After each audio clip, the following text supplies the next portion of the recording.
Well, hello, and welcome back. I'm AJ O'Neill. This is Beyond Code Live, and tonight we're going to talk about how to start a code project. And this is going to be very high level. This is not about the writing the code. This is about getting and gathering the information, how you want to think about the project that you're organizing either for yourself, especially if you're going to be working with clients, or even if it's a kind of a boss or manager relationship, how you can be more effective just out of the gate. So if at any point any of this is great for you, go ahead and give it a thumbs up, and you can subscribe. Got links down in the doobly-doo to good stuff. I'll just go ahead and kick things off here. So, whoops. I'm actually going to go through the process with a project that I actually I'm wanting to take on, and I'm going to show you the process that I'd go through. So the first thing that I recommend is head over to Figma and get an account on that. There's a bunch of tools that help you to kind of whiteboard out what it is that you're trying to do. I like Figma because it's what's this is new. Want to add more editors to this file? No, thanks. Figma is something that is just quick and easy. You drag and drop boxes. You can give colors to them, and it's very clear. One of the things I like about this, and I see tons of people using this in the exact opposite way of what I'm describing, but you can build out either whether it's a relationship kind of diagram or it's a mock interface.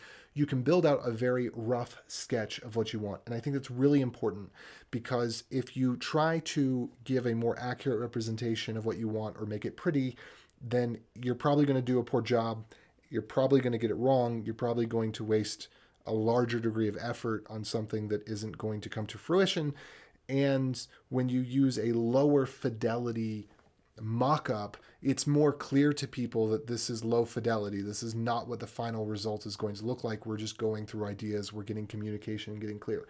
So even if you're doing this with yourself, I recommend that. The other thing that we're going to do is we're going to create a repository and create a roadmap, a written roadmap of issues. So let me tell you the project that I'm thinking about, and you gotta tease things out with clients. So client comes to you and they say, oh well, or your boss, whoever, they come to you and say, or yourself, I want X, and you have to tease that out. What does that mean? And the best way that I find to do it is to get talking around something in a room. So let me just put some words here. Um, a blog system as easy as Gist. That is the project that I want to take on right now.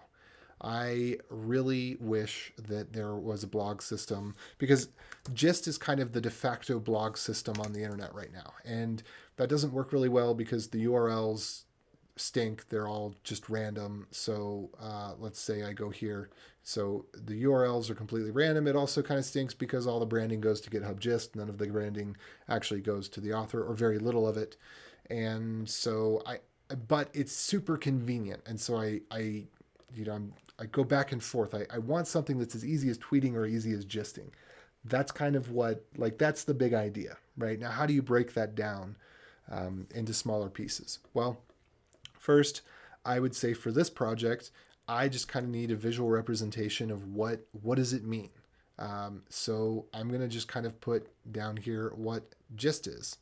So I'm going to make, there's a text box here, and there's a submit button. Let me go ahead and just draw out a submit button here. And you can actually create a library of things, of like buttons and such, that you use for your mockups that look a little bit nicer than just this. But this will do the job. Let's put what do we need? Border around their stroke. There we go. Let's put a stroke on this.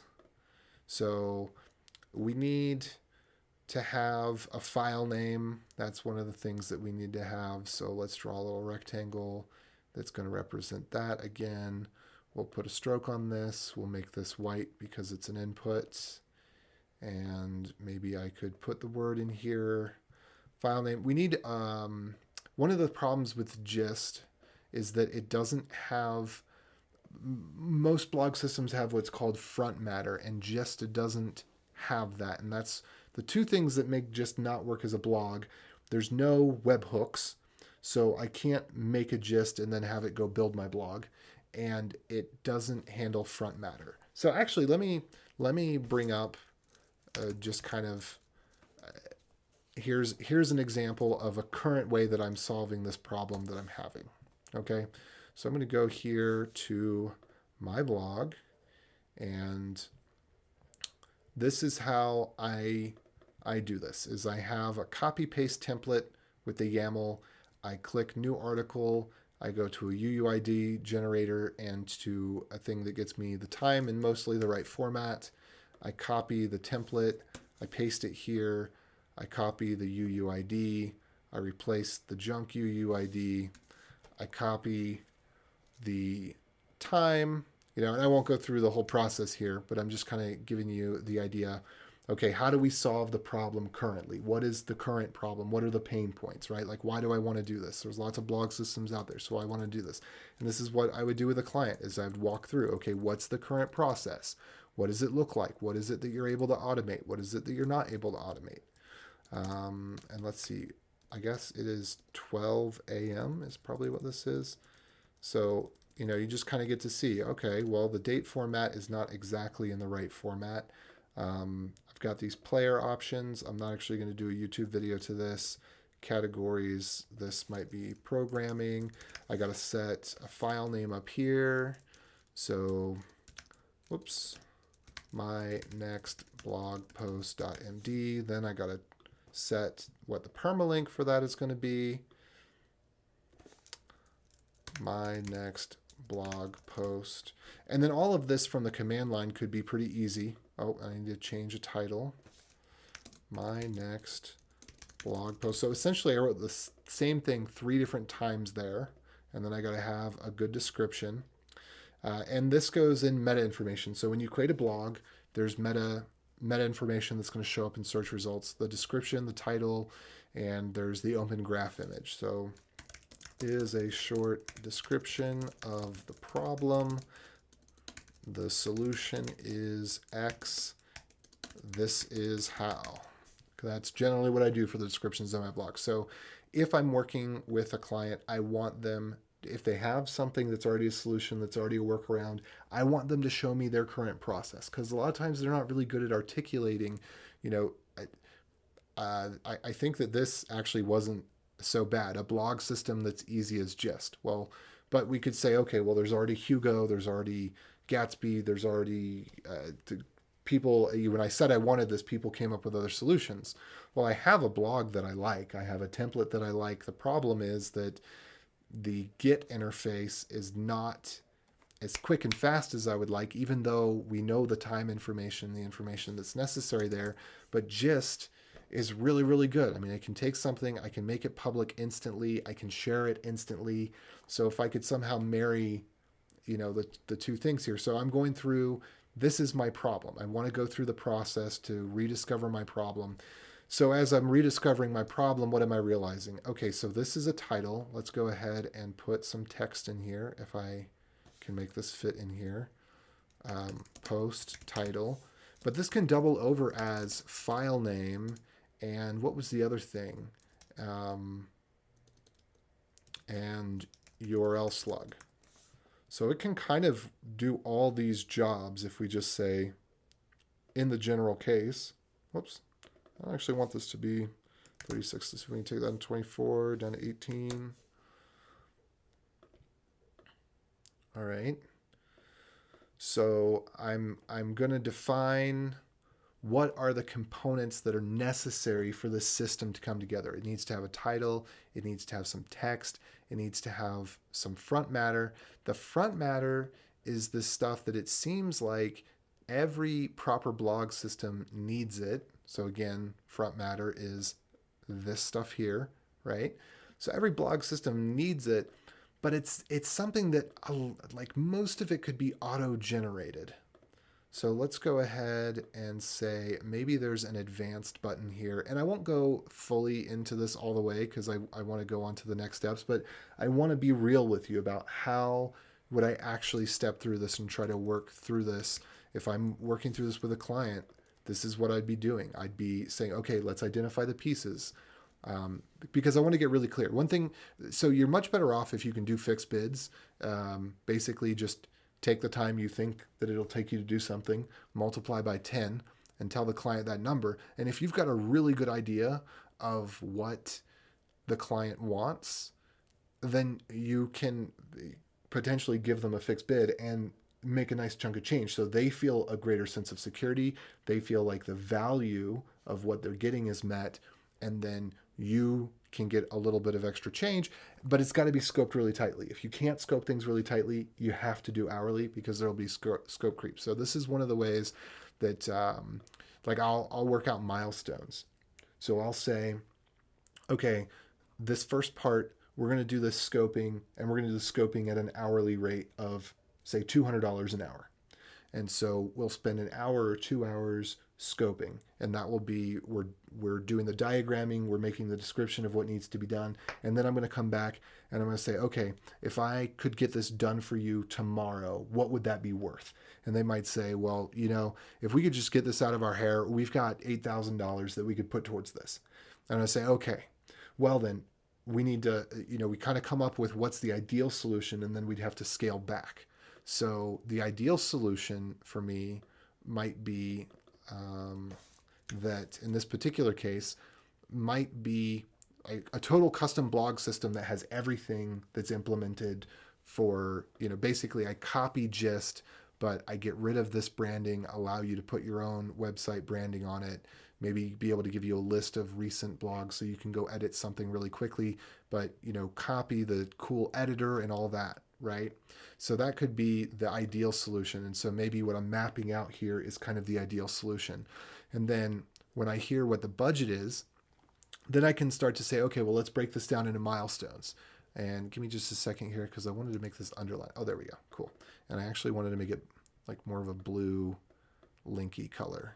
Can we make this a blue linky color? There we go. That's perfect. Okay, so maybe we have like this advanced thing here. So we could put a date. I'm gonna put a couple more things here, and then I'm gonna finish that thought. Okay, so let's say we're gonna have like a date field here, and this is just gonna get filled in automatically because why not? So let's just go ahead and put the date in here. 2021 07 23 I think is what we're at. 24 maybe because it's just past midnight. All right, so we're gonna have a date field there. We're gonna have an advanced that's gonna let them edit the YAML. So we'll put this in two parts, and then I'll move on with what I was saying there. Because I'll have a good talking point from like, okay, here's the ideal solution. Now how do we step this back or you make it fit into a budget? So let's go ahead and put some text down here. This is going to be our post. And then maybe, let's see, can we vertically center that? Cool. And then maybe we'll want to have something kind of like this. But it's going to be a different color. So let's say post is going to be, I don't know. I'm not going to get all fancy here. Let's just say this is save draft. There we go. And I actually wanted to get to, where's that rectangle? There it is. Cool. Okay. So, this is okay. Wait, there's a couple things we need to do here. So this is kind of the point at like, this is the exciting bit. So I'm gonna put on the back burner what I was just talking about. We're gonna get back around to that. But there's another really important piece. So, okay, this is the exciting bit. This is if all my dreams came true, I would be looking at something like this and I'd be able to post. But there's a whole bunch of other stuff that happens.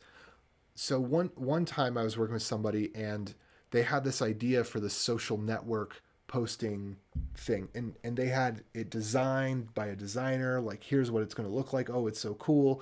And I said, okay, but yeah, how does the user get to that? And it's like, well, when they want to make a post. And I'm like, okay, but how did they get there? Like, what did they do? Well, they opened it. Well, what does that mean? Now, in the case of Gist, like literally, I just put in the URL gist.github.com. I'm permanently logged into GitHub. So I go to gist.github.com and literally, so it's like a two-step process. Gist.github.com, and then I get to this thing. If I want something that's as easy as that, that's what I have to do. But there is a login process that has to happen. And if I was going to integrate this with Gist or with GitHub or something like that, then there might need to be an OAuth process that has to happen. So you have to define, this is the exciting bit. This is what we want to get to. It's like, okay, if we can get to this thing and I can click post and it can generate some HTML and it can, put it up on our website, then that's the really cool part. But you have to think, how did I get to it? So there's some steps to the how.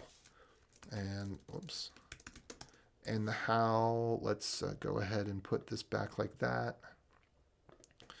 So one was visit URL. And before that, this doesn't necessarily need to be there, but it's good to think about it. Whoops. How odd. Huh. Yeah. Well, anyway, like a friend has to tell me about this thing. Somebody has to tell me about this thing, or I have to build it or whatever, but there's got to be some entry point for a user that they find out about it. And that is an important point of understanding how the project's going to work, is how does the discovery happen? Because you might find that you need to have, referral network codes or something like that. So then the person's going to visit the URL, then they're going to create an account, and then that can be a whole ball of wax. Do we want to use Google sign-in? Do we want to use GitHub sign-in? Do we want to use Microsoft? Which ones do we want to do? Do we really want to take the risk of doing password authentication? Do you have the security chops and somebody that can manage that kind of stuff for you? Or can you just pick, say Google and Microsoft and Facebook and call that good? Then you've got, what does the dashboard view look like? Because this is the exciting bit that I want to get to. Do we want to go straight to that? Is there a dashboard view? I want to be able to go back and edit old things. How would I do that? So you got to think through, let's call this CRUD. So how do I create? How do I read? How do I update? How do I delete? So you got to think about those types of things. And so you want to map out the whole user journey. And I'll give you an example of one that I've done. Whoops. Figma. So that you can see here what this looks like. Okay, this is a great one at a glance. So we can kind of zoom in here. And so there's a landing page. It's going to talk about the product a little bit. They're going to see a demo on the landing page of what it looks like when they actually get into the product. And then we're going to go from that to they're going through a login process. They can log in via email or social login.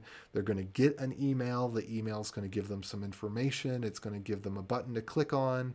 It's going to give them some sense of security and the wording that things are going right. Then once they do that, they're going to have a zero page. And that's another thing that's super important to consider that a lot of people forget about. So when you first sign into Gmail, you don't have any email messages. When you first create a new account on anything, you don't have anything. It's blank. And so often what you have is a page that says, hey, you don't have any widgets yet. Do you want to add your first widget?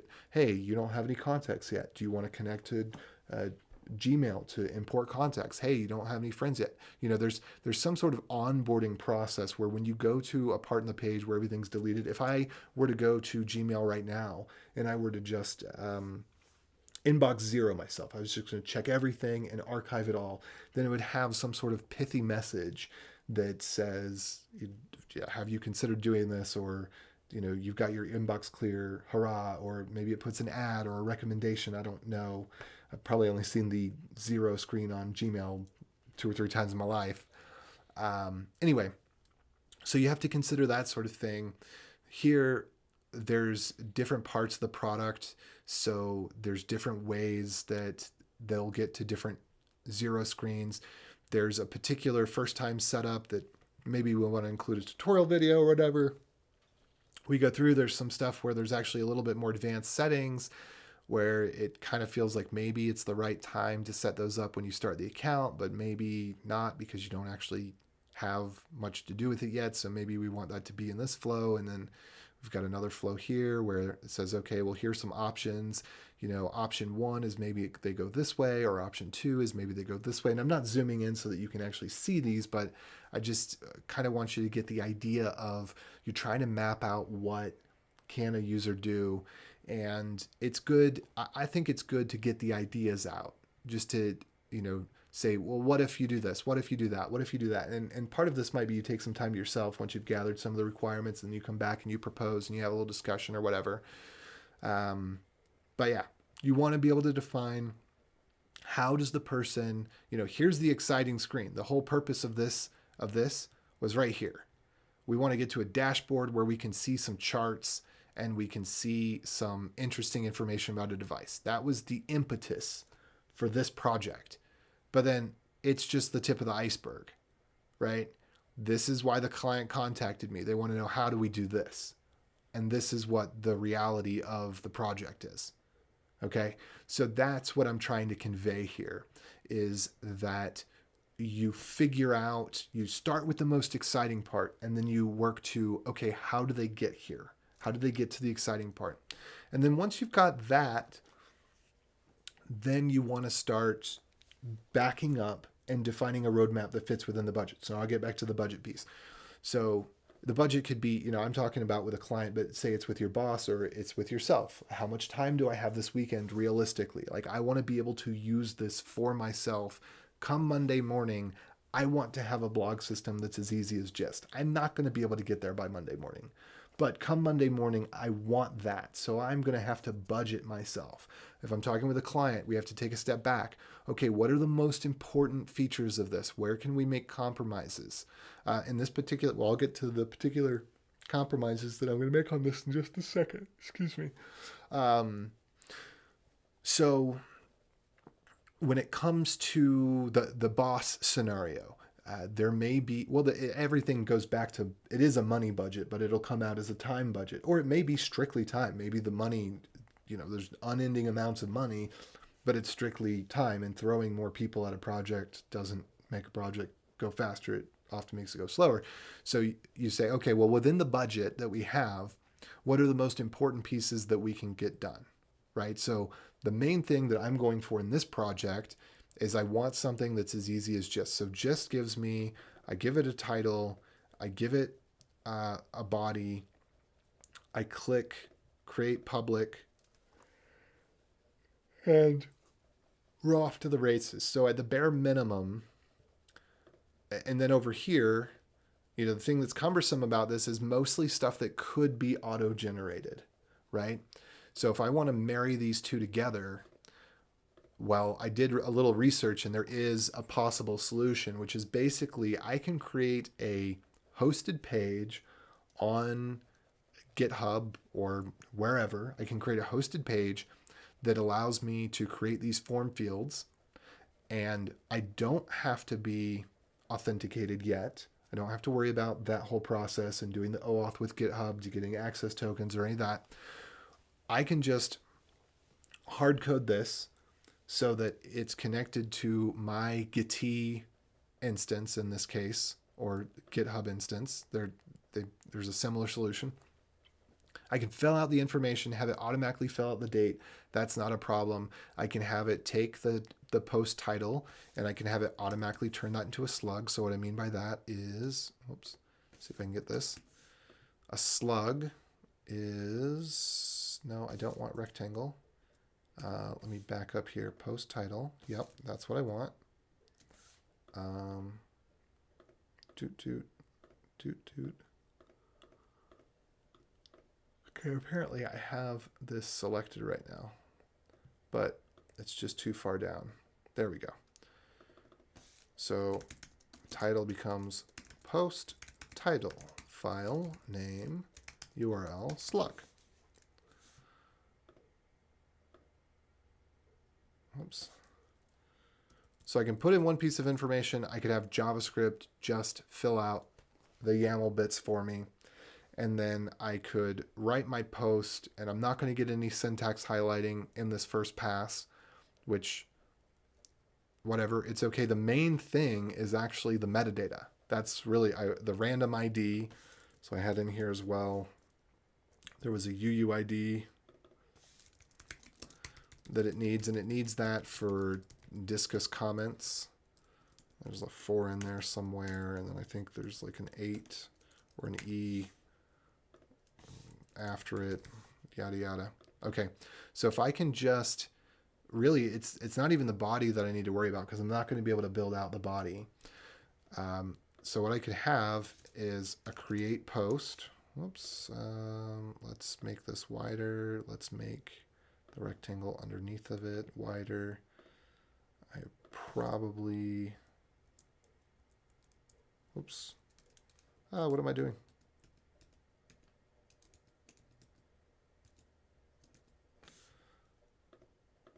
There we go. I need to group these together, actually. Let me go group this with this. So let's say group selection, and then I might want to name some of those. Let's go ahead and group this selection. I won't go through and group all these things, but that makes it easy to make changes and then copy and paste, etc. Okay, so I can actually, for the minimum viable product, I can actually get rid of the whole I'm going to write in this editor. Instead, I start filling out the information. Maybe I do have the editor there. Let's not get rid of it. I click create post. I can use URL query params to take the data from this and have it open a new file on a GitHub project if I'm signed in. So this will be a GET request. It's not even a post request. This is just going to be like basically create post. It would take all of this information as I'm typing it. It would be taking it and creating a link that when I click the link will open in a new tab, and then will pre-fill the GitHub file. And I'll show you an example of this real quick if we can. So let's say, sure, we're going into this as a blog. So if I go here, I click create new file, and then up here I can do file name equals, and then I think it's something like posts new.md. Yeah, there we go. So it does that, and then I can do, and I don't remember if it's like content or value. I'll try both. Again, this isn't necessary. Yeah, so it's one of those. So I can just construct a URL that will do this. So, you know, I have to ask myself, is that an acceptable first pass at this? And yes, it is. So I've narrowed down the scope, and I say, okay, milestone 1 for this project, because we want every milestone of the project to be something that you feel good about delivering to the client, even if it's yourself, and that the client feels good about paying you for. The worst thing that you can do with a project is deliver something that doesn't give them any value, because it's going to be harder to get your money, especially if, you know, you're starting out and they're small time. You know, you want to deliver something where it's like, okay, milestone 1, we're going to set aside of that $8,000, you know, how much is this portion worth? And if they say, well, that portion's only worth $500, and you have to say, well, you know, realistically, that's not going to cut it for me. We're going to have to, that's going to need to be more like 1,500 because of the work that I have to do to get everything set up. And they might say, okay, well, how about if we did 1,000 here, and then in milestone 2 we put in an extra 500, whatever. But you break things down into milestones, and you say, okay, first deliverable is I'm going to make this form. It's going to create this URL. When you click the URL, it's going to open up to the GitHub project, and it's going to have all the data filled out. So at that point, you've got a website you can go to. It's just as easy as typing GI and enter, except you're typing something else and hitting enter. And then you carry on with your normal process from there. But the main pain point is resolved. You've got something that's as easy as gist, meaning you don't have to log in or do anything special. You start to type in a URL, you hit enter, you're immediately there. So it's easy as gist. And it fits with your current blog system. It fills out the metadata that it needs to fill out. Okay, great, milestone 1. And then we have to think, what's milestone 2? I'm not going to go into that right now with you, but we have to think about what's milestone 2, and we just kind of map it out to the budget, and we say, okay, so realistically $8,000 is going to get us to, point X. So we're going to hit milestone 1, milestone 2, milestone 3. At every milestone, the customer has a deliverable product that they can either demo to their investors, or that they can deploy to their customers, or that they can get some sort of real value out of, so that the exchange is really clear, the money and the value go hand in hand. And you make concessions because you say, you know what, we'll get up to this milestone 3, the budget's going to be exhausted by that point. If there's a little bit left over, we can do a couple of tweaks, but otherwise we just have to let it go and pick things back up in 6 months after there's been some more customer experience and you're getting a little more revenue from it, whatever. Okay, so this is a great way. And then let's move on to the creating the roadmap. So I kind of already described that broadly, but you need to break it down specifically. So that's what I was actually going to do here. So we're going to create a new a blog system as easy as Gist, but with all the SEO and branding going to the right place. Okay, so I'm going to add README, add ignore. This is going to be, we're going to assume it's a JavaScript or a Node project. We're going to assume that this is going to be open source. I use Mozilla Public License because it is the best CYA license. So MIT license doesn't, you will get abused. That's the thing. If you ever create a project that becomes remotely popular, the Mozilla Public License actually gives you some copyright protection. It's open source, anybody can copy it, but if they cannot then take your thing and make something commercial out of it as a derivative work, it's not like the GPL where it infects all their code base, but the derivative work that is directly from the files of your code base need to be recontributed to open source. So it gives you a little bit of leverage. It doesn't hinder anybody that's small time, that's just trying to get something running. But it does mean that if somebody wanted to take over your project, which can happen or whatever, you would ultimately still be in charge because you would have the legal right to those files. Of course, the whole legal business, if you get to the point where you have to legally enforce something, you're better off just dropping it and leaving it unless it's realistically worth $100,000 or more, because if you actually have to try to enforce something legally, the floor of that is going to be $10,000. Anyway, that's total side tangent, but just one of those things to know. So I'm not ready to share this with the world yet, so I'm going to mark it public. I recommend you don't have tons of private or public projects on GitHub that are half-baked, because it just makes you look like a half-baked developer. So while something is half-baked, it doesn't have a README that is copy and paste simple. Basically, I'll put this link in there, but on GitHub here, there is great README examples. If your project does not meet the bar of something like one of these, where there's a clear demonstration of what the project is, there's a clear outline of the features, a way for people to demo or see examples, clear instructions that could easily be copied and pasted. If you don't have those things in your project, don't make your project public yet, because no one's going to want to look at your code. It's just going to make you look bad. It's going to make it look like you didn't do anything, even if you did spend a lot of time on the code. And no one's going to want to look at it because they're not going to understand it. They're not going to know how to evaluate it because there's not enough information. So anyway, I'll close out of that now. But that's just some other advice I got for you. And I'm making a note here I am right now going to put this, I guess I'll just put it in the chat, and then I'll copy it over later to the comments or whatever. So anyway, let me get back to where we were here. We're going to create a repo, and I think I've got everything done there now. Yeah, so we're ready to create this repo. I'm going to go into the issues, and this is something I'm going to invite the client to this repo, and we're going to scope this out. I don't actually use the milestone feature. I just kind of This is ad hoc. Like this would go in an email. I may not even invite the client to the project depending on what type of client they are.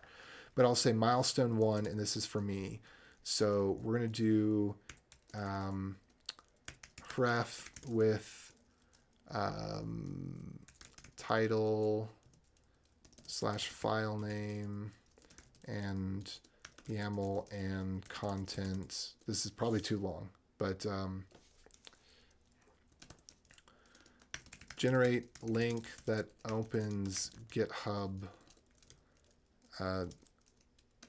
blog thing, repo. Opens new file in GitHub repo. There we go. So what are the bullet points for this? So we need something to format dates. We need something to slugify title. We need, before we even have that, we need the form. Whoops. Form with title, date, content. Really, I think that'll do it. Format dates. So slugify title for file name and URL slug. Then later on, we want to add advanced YAML editing. If we allow people to edit the YAML by hand, that means that we need syntax checking. So we need a parser library that's lightweight and works in browser. So I'll have to go figure that one out. And I'm not sure if there's too much else that we need for this. And then, so the client feels like this is valued at $500. So plus setup, I'm going to do plus setup. We're going to say this is $1,000. So that's just a note to myself. This is what we mutually agreed on, because if I don't write it down, I'll forget it. And then a week later, because, time thing, maybe I get this done in a day, or maybe it takes a week because they, need me to hold off, or I have something else I got to do, whatever. So anyway, I'm going to make a note on that. And this is a private repo anyway. So, it's fine. And I can delete that later or something, or I could put that note somewhere else. I could put a link to a note that's in my email. So I'll often open up Gmail and just create a draft as a note, and then I'll copy that URL. So that way the information there is hidden away in private, but I've got a link to it with my other stuff. So, I could put, pricing agreed upon, and then put a link to my Gmail. Nobody can get into that, and they can't see what that information is in case in the future this project becomes public or something. So anyway, now I've got milestone 1 defined. I confirm it with the client. I say, okay, it looks good. I take a little bit more time to make sure I know what this is.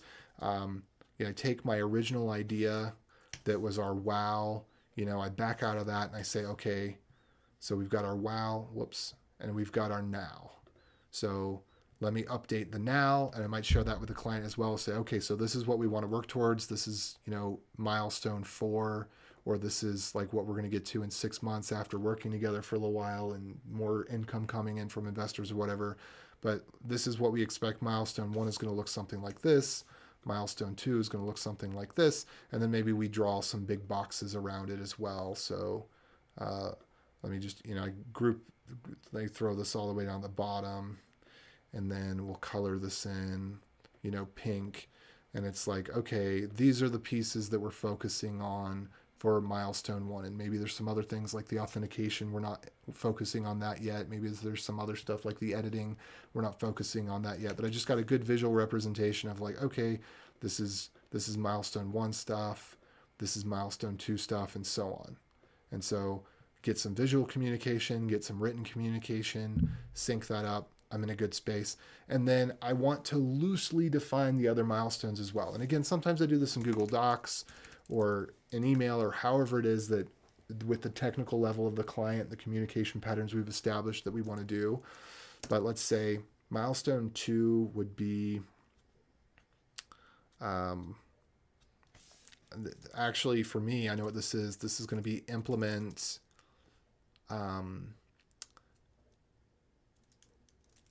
Gitee query params.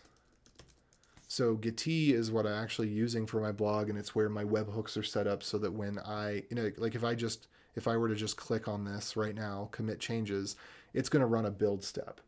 Now, GitHub has GitHub Actions that are now built into GitHub.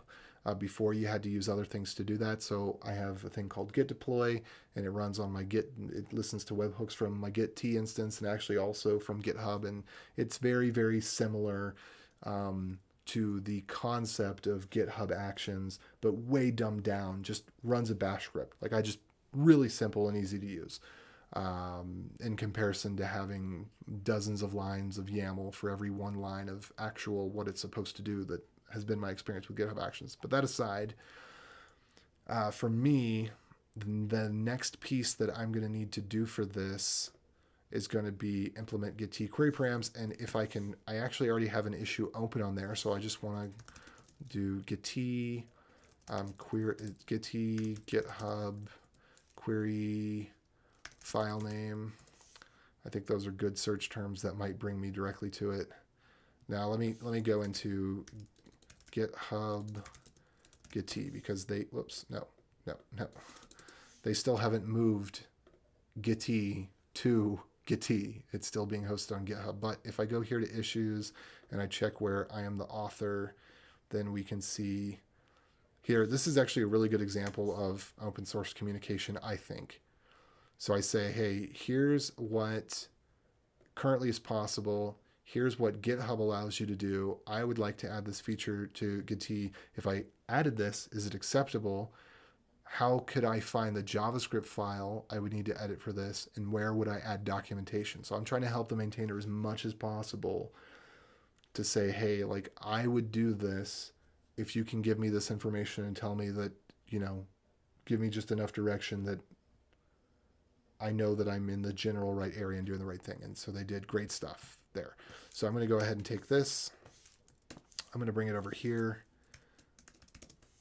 So that's what we need to do, because I actually need it to work not on GitHub, but on Git, which means that it'll be great for me to have this thing that basically generates the file that I can copy and paste. And then, so I'll have it, maybe not actually, maybe milestone 1, I have to go back to this. Maybe what milestone 1 is actually not generate the link, but it's generate content. I'm not going to change that right now, but that I can copy and paste. So I'll go to this, I'll go to Bliss, I'll type in BL and hit enter. That's just as easy as typing GI and hitting enter. And then I will fill the thing out. I'll hit copy instead of hitting, let's see, to do, hit copy rather than a link until Git supports query params. Okay, so that's a real thing that I actually need to do. Oh, and now I messed up the formatting on that. Whatever, I'll get around to it later. Okay, but so I've got my milestone 1, I've got my milestone 2. My milestone 3 is I would actually want to add authentication. So I authenticate through Git with GitHub. So milestone 3 might be authentication, GitHub OAuth, Git OAuth. Like, what am I going to do? Like, this is just to do, needs scoping. And then maybe there's a milestone 4 or whatever. But anyway, so the milestones are going to get edited as I go through the project. I just need really broad strokes at the beginning, because at the beginning, I'm just defining the most important thing is, what am I going to do next? What am I going to be working on this weekend? This is the stuff that I'm going to be working on this weekend, and then maybe this, right? So I would need to, for this, whoops, I would need to edit code, submit PR, test on Cool-Age 86 blog, test on root blog. So I have 2 servers that I would have to update with my custom version of the Git code. And then, after that, getting to milestone 3 and 4, whatever, I can have a rough idea of where that's going to go. But if I get to these 2 points right here, then my project is in a good place, right? So if I never get the time budget to be able to do this, I never get to do my full dream of what, the most awesome blog system, easy as gist should be. At least I can get to a point where I can type 2 characters, hit enter, get to a form that I can click copy on, and then go hit paste somewhere else, and I'm good. So that's kind of my goal for the weekend with this. That's what I expect that I will be able to accomplish. I think that's fairly reasonable. And this is how I plan out a project. And I do the same thing, whether it's my own project, whether it's I'm working with a client, although I'm definitely more motivated when it's a client situation, or if it's something that is, work in a boss or manager type relationship. I want to be able to define, and this often goes against the way they think about it in Jira, because if you work in an organization with a manager and a boss and all that, they're going to want to use Jira and Trello. And I just find getting things close to the code, having my personal notes of what I'm going to be working on, where my code is, that's what works best for me. Trello does not work best for me. Jira, I don't think works best for anybody, but Jira basically allows for time tracking and some other things that give them pretty charts that make it so that when they, but seriously, if you want to have fewer meetings disrupting your workflow, one of the best things that you can do is force yourself to dedicate some time, maybe before you get started in the morning, or like before you take your lunch break or after you take your lunch break or something like that. Spend 20 minutes a day just generating documentation of how much longer something is going to take or how many steps are left, and email that to the person that you report to. Because if they have that information from you, then they don't need to have an hour-long meeting discussing with you. And your daily stand-ups can go a lot quicker. Anyway, I hope that this was useful for you. If it was, give it a thumbs up. If you want to see more content like this, go ahead and subscribe. Also, check down in the doobly-doo. There's the live channel, the Beyond Code channel, and my Morning Shower Thoughts channel, and maybe some other goodies like some of the links that we discussed while we were going through this. If you've got any feedback for me on things that work great for you, I'd love to hear about it down in the comments.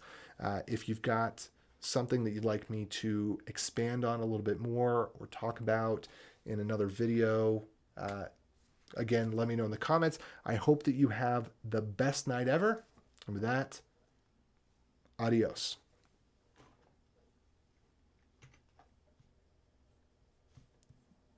Let me just click the button.